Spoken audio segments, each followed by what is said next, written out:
ഭരണവർഗത്തിന്റെ ആജ്ഞാനുവർത്തികളായി police പെരുമാറുന്നത് എന്തുകൊണ്ടാണ്?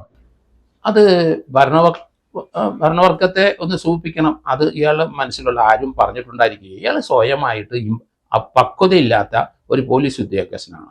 അയാൾ സ്വയമായിട്ട് ചെയ്യുന്ന വികൃതികളാണ്. അത് അധികാരം ദുർവിനിയോഗമാണ്. അതിന് അയാളുടെ മേലുദ്യോഗസ്ഥന്മാരെ ഒന്നും കുറ്റപ്പെടുത്താൻ കഴിയില്ല. സൂപ്പർവൈസറി ലാപ്സസ് ഡിവൈഎസ്പിക്ക് എസ്പിക്ക് ഇക്കാര്യത്തിലുണ്ടോ എങ്കിൽ അവരും ഇതിനകത്ത് സമാധാനം പറയേണ്ടി വരും.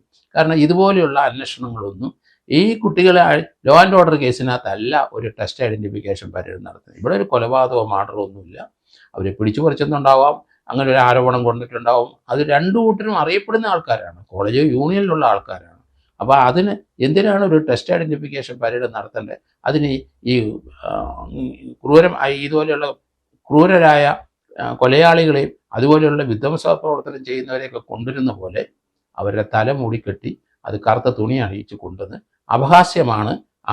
അത് ആ കുട്ടികൾ തീർച്ചയായിട്ടും അവഹേളിച്ചു എന്ന് പറയാമെങ്കിലും അപഹാസ്യമായ ഒരു നിലപാടാണ് ആ SHOയുടെ. അയാൾക്ക് അടിയന്തര നടപടി എടുക്കണം. അയാൾ വിവരക്കേട് കാണിച്ചു, അയാളെ ഡീപ്രൊമോട്ട് ചെയ്യണം എന്ന് തന്നെയാണ് എൻ്റെ വ്യക്തിപരമായ അഭിപ്രായം.